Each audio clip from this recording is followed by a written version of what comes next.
And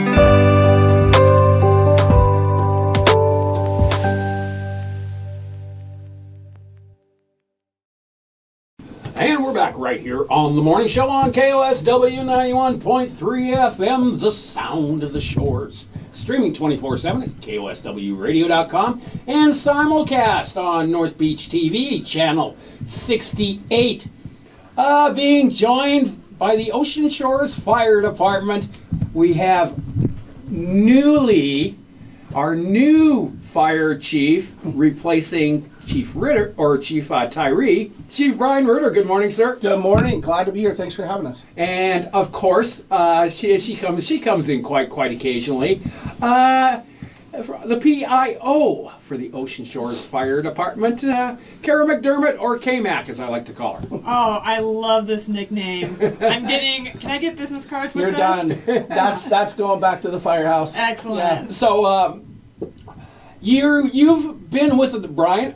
You've been with the department a long, quite a few years, over 20 years, is my understanding. About 20. I was hired in 04. Mm-hmm. And boy, you got big shoes to fill. You're replacing big shoes to fill. Chief Tyree decided to set off to the sun and get nice and retired and get all suntanned for his first couple of weeks off. Yeah, and then he's back in town. Yeah, he earned it. He decided to turn it in and ride off into the sunset. And I thought it would be a good opportunity to throw my name in the hat. And it's been a long road.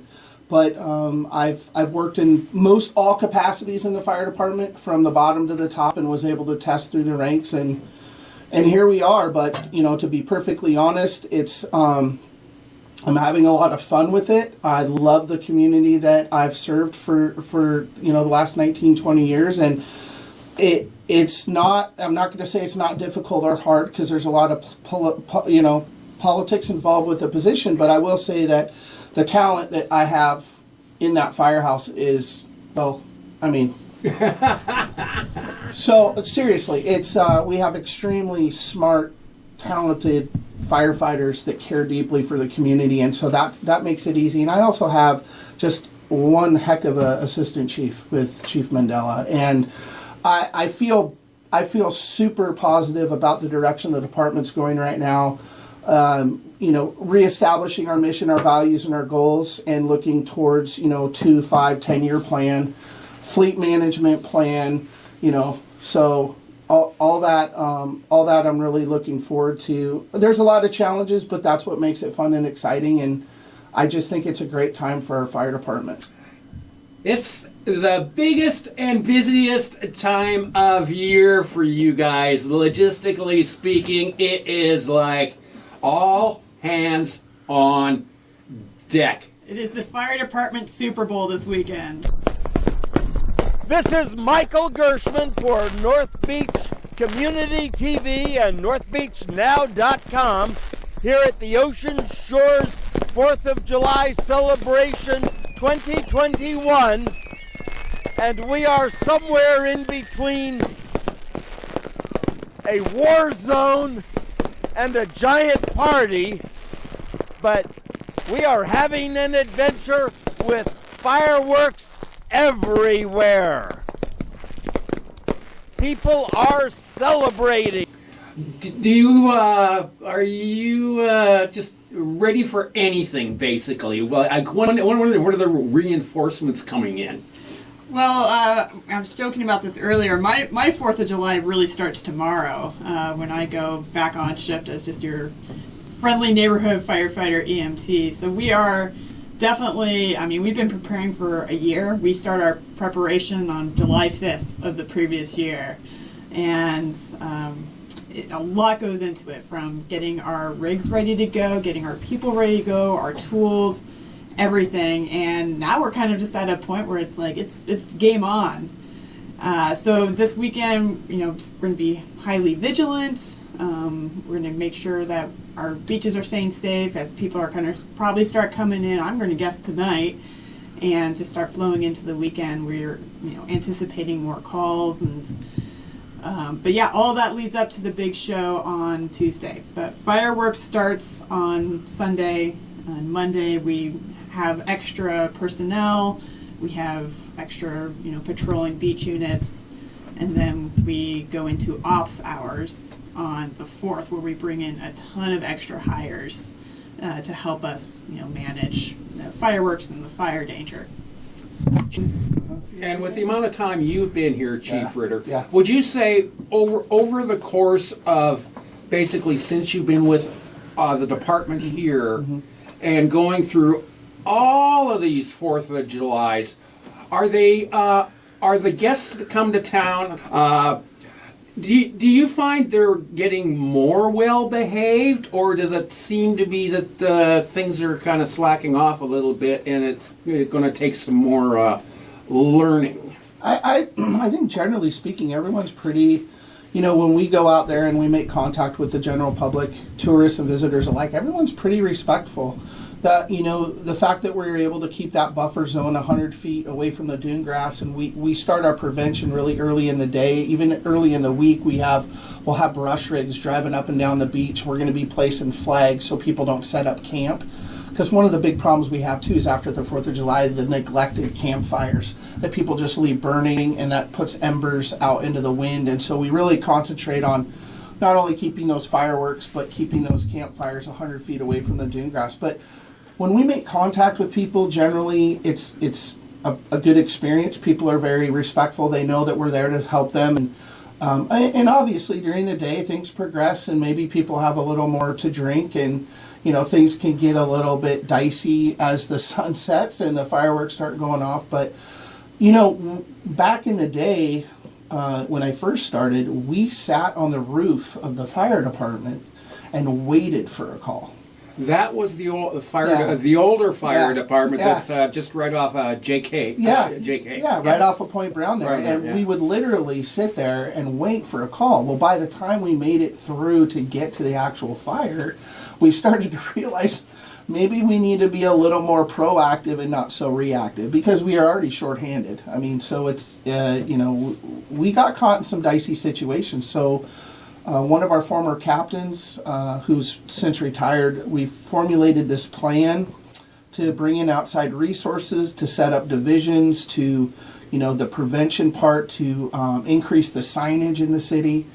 And really, honestly, sometimes it makes the firefighter's life a little boring on the 4th of July, but that's the point. We just want everyone to come, have a good time, and be safe.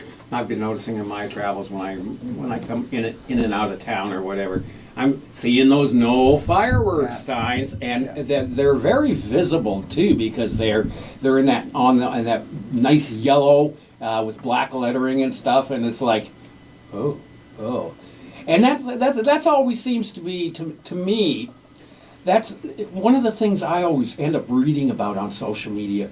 Oh, they're shooting off fireworks in my neighborhood. Blah, blah, blah, blah, blah, blah.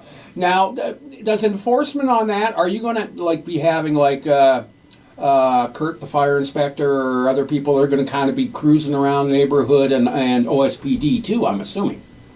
Yeah, I think everyone is staffed up this weekend as much as possible. Certainly Inspector Bagley. Last year, I believe, was when we really started to kind of focus his energies on things like illegal burns and fireworks in the city. And I know the crews really appreciated just having that lifted off of them. And he was able to really help out a lot in just managing sort of those maybe less acuity calls. And really, I think most of what you would call enforcement, we would call education. Most people, they're not here to break rules. They might just not be aware of rules. So when we come out, our first job is just make a good contact and then just explain hey, these are our burning restrictions right now. This is what you can do. This is how you can, be safe and make sure you're extinguishing properly and all of that. And I think that's better outcomes for everybody. So that's really what our focus has been. I tend to notice, and I do mention it on air quite often too, and we still have a red flag on the flagpole over in front of the fire station. What does that signify? Well, I know, but for the listeners, you know. So we are under burning restrictions right now, and we've been under that for a couple weeks now. Nothing has changed. I haven't gotten notice that something's going to change, although that can happen very quickly. So I can't guarantee that they're not going to change before. So right now, what I can say is it's still residential. Burning is not allowed, but your campfires, your s'mores fires, those are still allowable.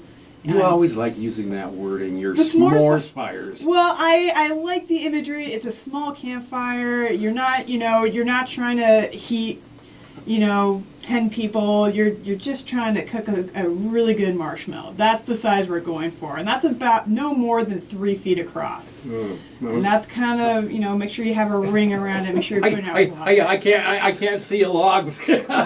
I can't see a log being cut that short so you can burn it to cook the marshmallow on. Right. So exactly. So dry season firewood is what we're going for, and really highly discouraging people from burning logs on the beach. That happens every year, and what happens is people think that they're doing the right thing. Oh, I've put out my fire, and they leave, but the fire gets deep inside those logs, and they'll just continue to burn, even non-visibly, and then we get called out, at all times of the night because they suddenly reignite, and they're closer to the dunes. We now have a big problem. So yeah, dry season firewood, keeping it small, just like a little ambiance fire, shall we say. If I've used s'mores fire too much, we can kind of start changing my ambiance would be kind of a good word too. Does it kind of heighten the alert of the fire department? Because I'm sitting here and I'm looking at the forecast for just basically today and tomorrow, and with northwest gusty winds at 20 to 30 miles per hour. Yeah, it's Does that change your guys' as a fire department? Change your strategy? yeah, and really, what people need to think about is fire is going to travel at that speed. So I don't know many people that can run 30 miles an hour. So, one of the things we try to do is obviously the prevention side, but we try to get to the head of the fire and put the head out, because when it starts to hit, we have what we call primary and secondary dunes. And the primary dunes are like the dune grass area, but once that dune grass area starts hitting that big wax myrtle and all that pine and all that vegetation, that wax myrtle now, it's actually, it wasn't a native plant here. Somebody brought it in. I believe the Scotch broom as well, but it's 25, 30 feet in the air. And when it burns, it emanates an oil similar to kerosene, and it becomes explosive. So our goal is to, with that wind, and it changes that fire behavior really quickly. So our goal is to try to get between the structures and that interface fire, because a lot of homes, when you drive down Ocean Shores Boulevard or you drive down Sand Dune, and you see these homes, that wax myrtle is right up against the homes. And we've all seen the fires in California. We've all seen the massive streets and blocks of homes going up, and we want to avoid that at all costs. But that there's potential. There really is. If people have homes and they have the ability to clear away any combustibles, any shrubbery away from their structures, that really, it's called Firewise, and you can Google it. And we are considered a Firewise community. But we've also been working really closely with the parks and the Department of Natural Resources. They just came in yesterday, and I had a meeting with one of their supervisors, and we're actually having a meeting today, I believe at 1 o'clock at the state park, and basically all these agencies come together, and we basically stand in a circle, and we just go from person to person. We talk about what resources we're implementing on the 4th, what is realistic, because as you well know, staffing has been a problem, and it's I don't know why, but in fire and EMS and law enforcement, it's an issue. So we have to talk about what we do have versus what we don't have, and we're lucky enough to bring in these outside resources, and they're able to come in and help us out, where some of the agencies are just short-staffed and they can only work with what they have. So we all kind of got to pool our resources, and we're in great communication. This happens every year. It's a very well planned out event now, and it to the point where, you know, we feel as comfortable as we can initiating and getting the 4th of July going and making it safe for everybody involved. You kind of make me pose a little question just about then, because right now Colville is currently got a pretty big issue going on there. They've got a You got a fire going? let's see here, go now order for Colville, Moran Creek Fire, Stevens County Sheriff's Office. Go now and be ready to leave evacuation orders for some residents. Level 3. And now with that wax myrtle, you were saying because it secretes this kind of an oil when it burns, and you kind of made the comparison to kerosene. Yeah, it's almost like an accelerant. Now, if say if you one of the leaves fall off of the tree, and it might have a flame, a little bit of a flame, and so that can totally spread things out, right? Yeah, I mean, I'll be honest. If you think about the winds that you're talking about, dry conditions, so low relative humidity, and you talk about resources, you know, the potential is high for things to get a little wild and crazy. So we have a bulldozer. I was going to ask you about that. On standby for the 4th of July operation period. We have a dozer operator and we have a dozer, and if we got to start cutting line between structures, then we will, and that's what it's for. Wow. Fire always grows exponentially, so we have to get it really at its early stages. And I think actually it was Chief Ritter told me once, every fire out here is a wind-driven fire. So it is always a factor in everything we do, whether it is out in the dunes or in the city, wind is always a factor. And it's not very often we don't have wind out here. And we are going to get a little bit. Now, with the wind being a factor, and with fireworks that are going to be legally, and I'm using that word emphatically here, legally starting the 2nd, with some of these winds coming up now, you have to be, with the winds coming out of like the north, by northwest or straight out of the west, because where the beach is and where the dunes and everything, it's going to blow from the west to the east. So if people are shooting stuff up in the air, there is quite the possibility that stuff can start traveling back to the east, correct? Absolutely. We are very vigilant of our 100-foot zone between the dunes and the rest of the beach. So we mark it out for folks, but we also patrol the beach and just help people move closer to that water line and give us at least that 100-foot zone. And of course, we just have to remind folks, do not be shooting fireworks towards the dunes. You know, they should be going either straight up or towards the water, but absolutely not towards those dry dunes. And obviously not towards anybody else either. One of the things we see every year too are those lanterns. Oh. And if you want to get my attention, I just stare at that thing and I don't take my eyes off it. And we've had a couple starts from those. Absolutely. Because they go super high and then you just watch them and you know it's going into the city or you don't know where it's landing. So I'm not crazy about those lanterns. But those are illegal. Those are illegal. Right. The other thing too is it's hard to see where the fire is from the ground, right? Because we all know we've walked on the beach and looked up in the dunes. So I have a viewpoint from the Lighthouse and Inn Suites. We're using a deck for incident command on the North Division, so binoculars. We're always looking above down too, and he's playing forest ranger. Right, yeah, it's basically a fire watch. Yeah, no joke. And then I have crews stage on the beach approaches, standing on top of the engines, and they're constantly scanning. That's what everyone's doing. We're just looking for that first plume of smoke, and that way we can get on it now. And we have great We have great equipment to do that. You know, you've all seen that Hummer, and then we got a rig from the military and so between that and the other vehicles that we have and the outside resources, we've done a fairly good job getting fires licked pretty quick. And we also have dumpsters that are being placed on some of the beach approaches. And the idea with the dumpsters are we fill them with a little bit of water. People put their garbage in. Before, it was just piles, and it would obviously catch fire because they put their hot fireworks in there. So to avoid that, we have a containment unit in place where it won't get out of control. And again, the prevention part. So with a minimum of 5 beach approaches too, logistically, or do you find yourselves being spread a little thin?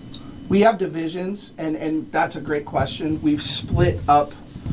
We have a North Division and a South Division. So each division has a division officer, North Division and South Division, and they have a complement of an engine, a wildland crew, all that. So, and then if we have a problem in North Division, South Division can send up some resources and vice versa. So it's very well organized. We have a lot of paperwork and cell phone numbers, and we know who's on what rig and who the officer is and what radio channel and what the weather is and what the tides are doing and what resources we have. It's very well orchestrated. A lot of people don't know that, but it is very well planned between law and fire and the city.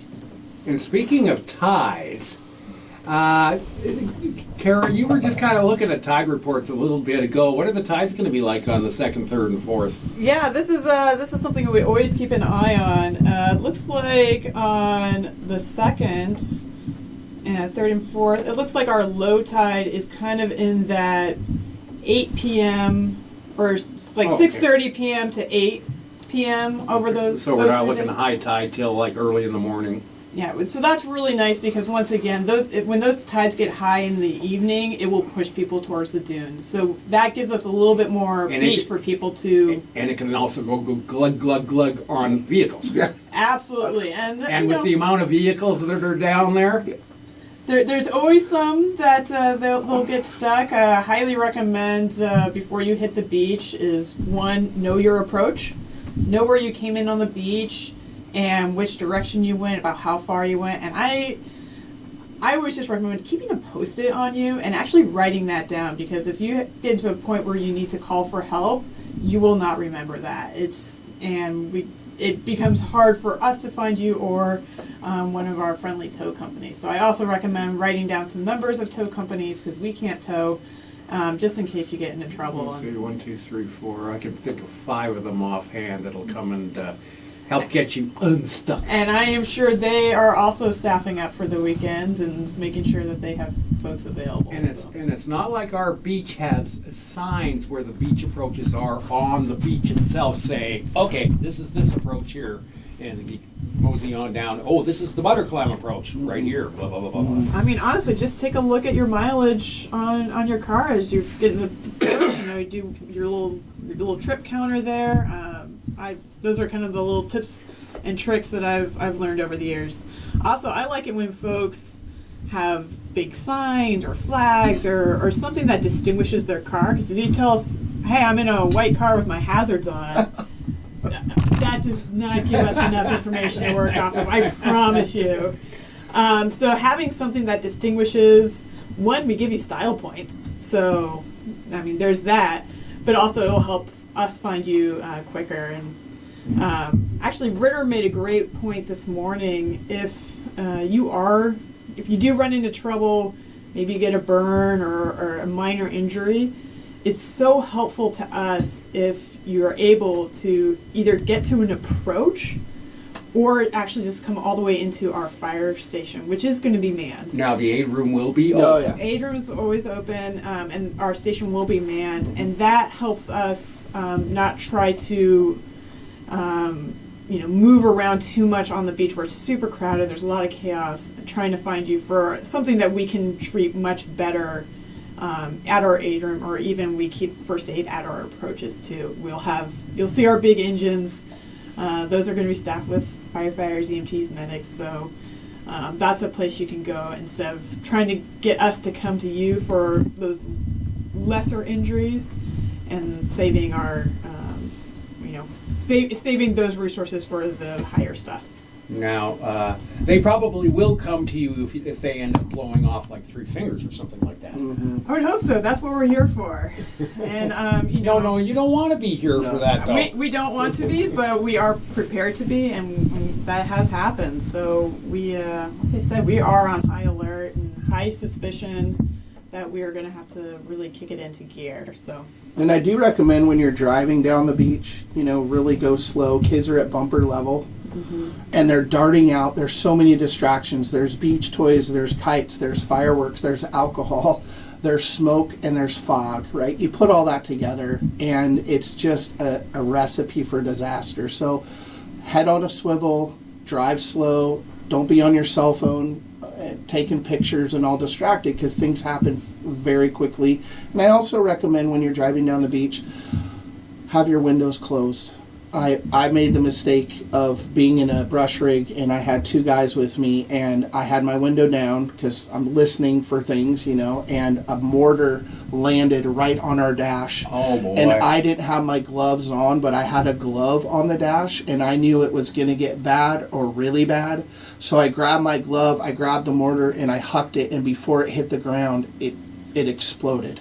And that would have exploded in the cab of and they burn at 1,200 degrees. So roll your windows up. I've seen bottle rockets go through and through vehicles, and some bad things happen when windows are open. So make sure your windows and sunroofs are closed. I know that's tough on a nice day, but if there are fireworks going off, really it can prevent major injuries.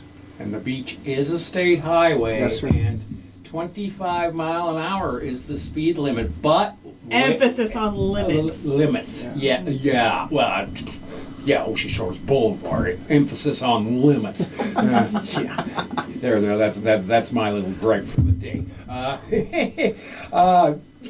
And also too, like you were saying, that was a good point about keeping your windows rolled up, because you're hardly even going to move down there, so you don't even bother thinking driving or let's go to the beach, we can do some fish tails and some donuts and stuff like that. Because no adventurous driving. Yeah, because that. I'm a nice person until I see that, and then I'm not a nice person because it's so dangerous, and I have seen really scary near misses where someone was doing a donut and almost hit a kid, and I don't cotton with that anymore. Now, I'm just going to look for a point of clarification, because I hope I'm not wrong, but I've been asked by a couple of people about hours, and it's on the 2nd and the 3rd.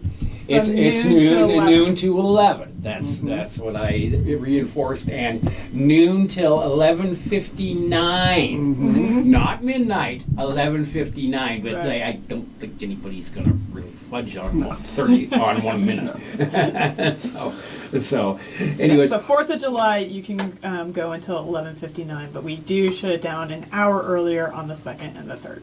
Right, which is a smart thing, because some of us have to sleep. Some of us get up in the 4 o'clock morning too, and it's kind of like that gets a little irritating to me sometimes. They started selling fireworks, I believe, 2 days ago, if I remember correctly. I think it was like the 28th. What is illegal? What is not illegal? And does anybody from your department go and check these stands to make sure they are not selling illegal fireworks?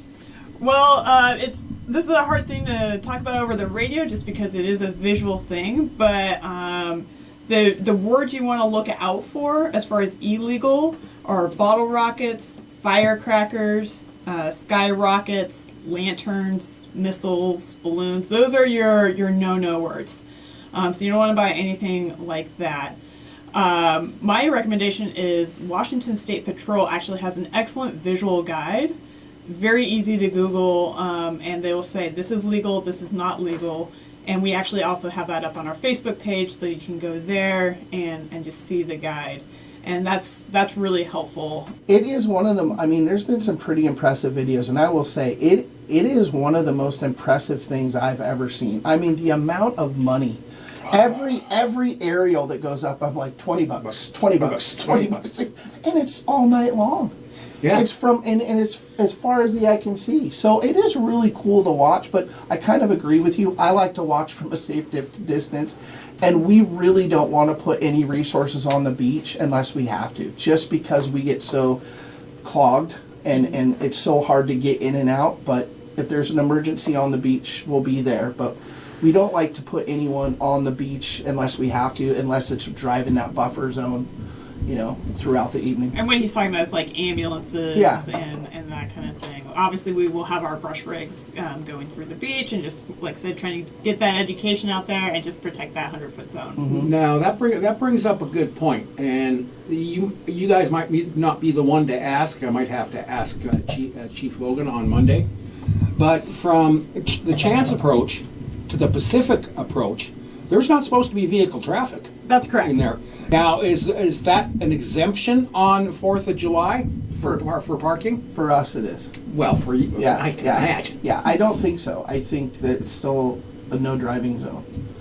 But I can't be positive. You would have to ask Nikki on that. But it generally has been kind of off limits, except that's kind of our thoroughfare, how we get from the north to the south division. So for us, it's still open, but I believe it is going to remain closed. But you should confirm that with Nikki. Yeah. Okay, I'll do that because we'll still And if I can still have use time that to do as that. a segue, Yeah. those approaches are our lifelines. Do not block Yeah. and do Please, not park in them. Yes, and it's every year it's a bit of a losing battle for us, but having that ability to get on and off the beach and into the dunes, that's how we access the dunes, is so critical for the work we do, that we're really asking folks to keep those approaches clear.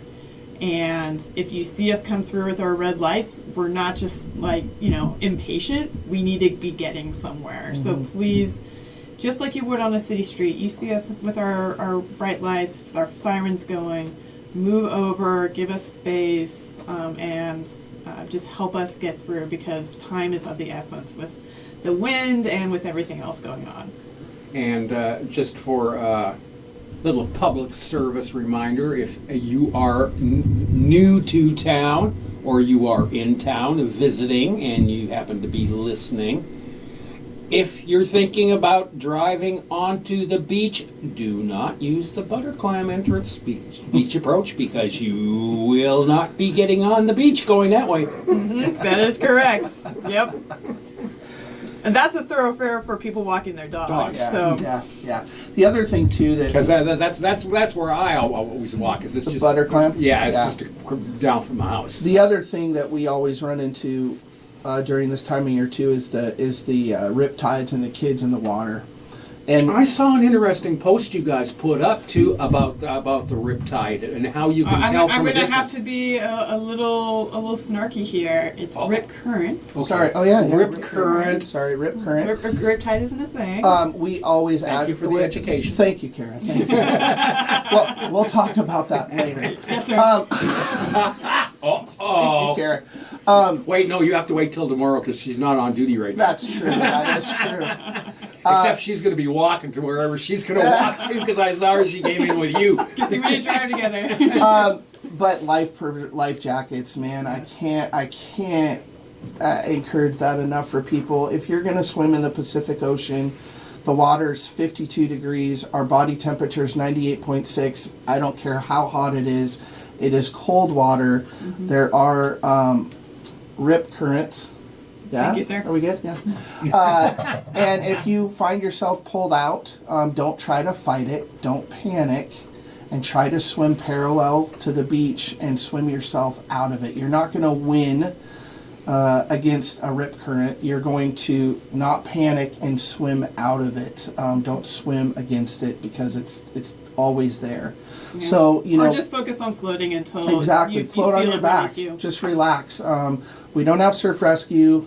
Coast Guard is 20 minutes away. It's no joke. It happens very fast. Keep an eye on your kids or your loved ones that are in the water. Always have contact. Make sure they're swimming with a partner.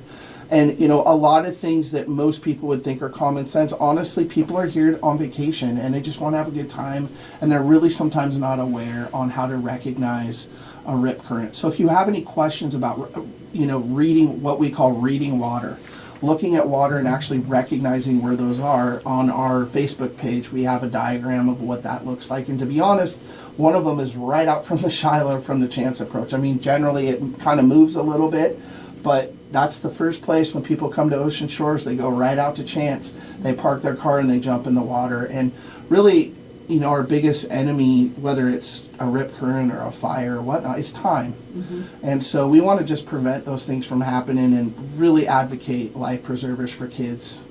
You would not catch me jumping in the ocean. But I will say that in years past, I have seen a lot of unmarked state patrol on the beach.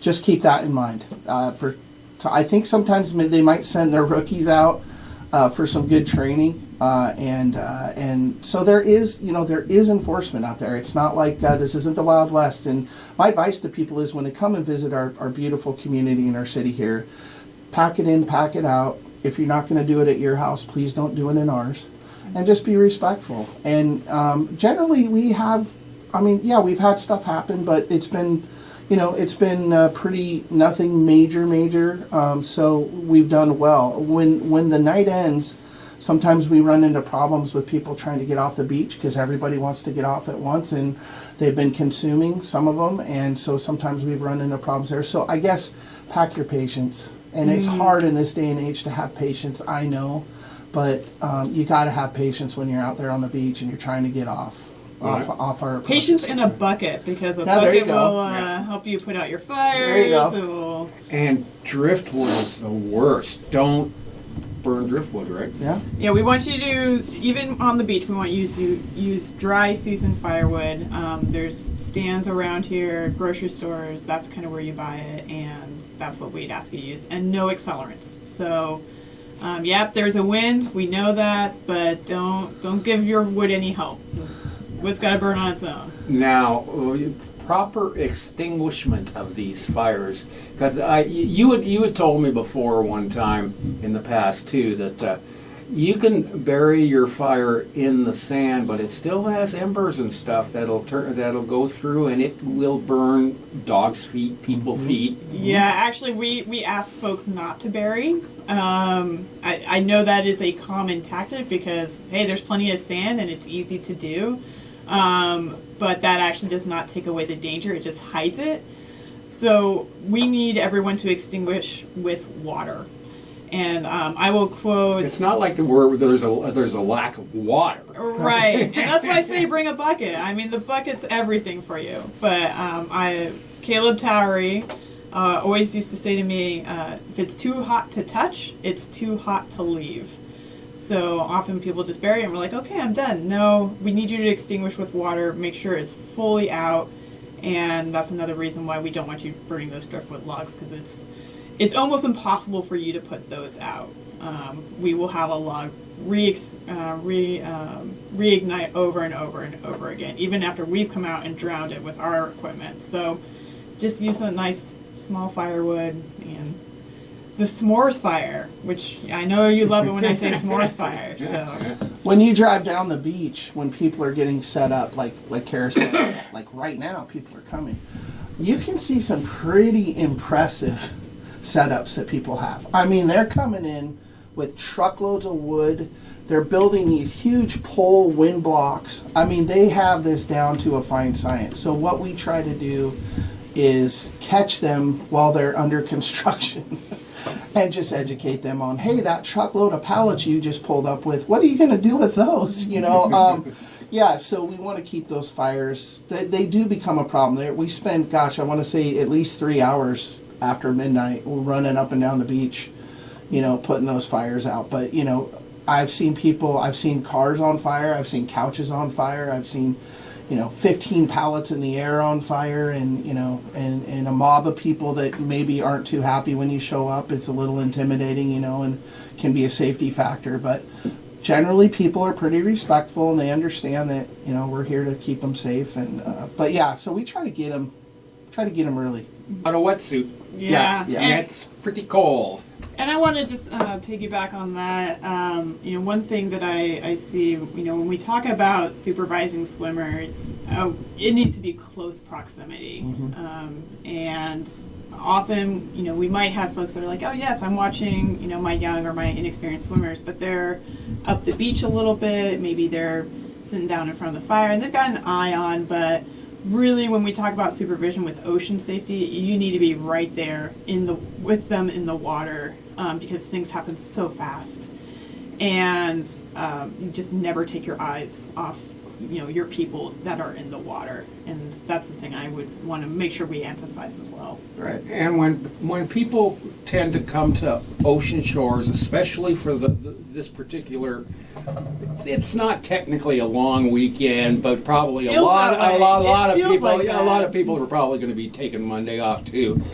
A lot of people will find themselves kind of looking around, looking at the scenic and the sights, and they'll find themselves down at the jetty. What should they know down there? Well, the jetty was not built for climbing. As tempting as it is, that's really not what it's for. It's pretty dangerous up there. We do rescues off the jetty every year, and some of those can be pretty bad, can be pretty gnarly, scary things. And I remember one rescue I did off of the jetty. It took every single firefighter that was on duty and every police officer that was on duty just to get them off the jetty to a place that we could transport them, get them to a brush rig. So it is a huge resource ask for us to rescue off the jetty. It's slippery, it's sharp, there's lots of crevasses and holes. It's pretty dangerous. So, and also, as we're talking about rip currents form around things like jetties and sandbars. So the water down there is also pretty dangerous. So high degree of suspicion down there.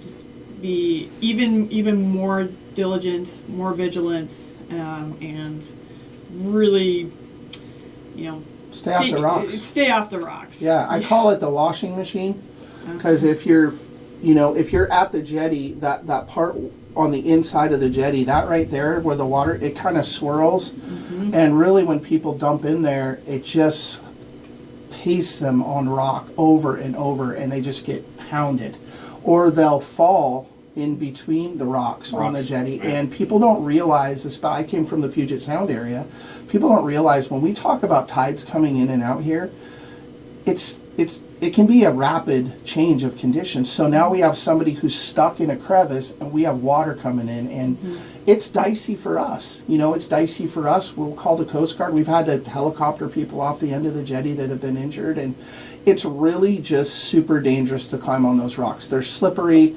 there's sand, the footing's not good, there's holes to fall in, and we've had many broken legs and ankles.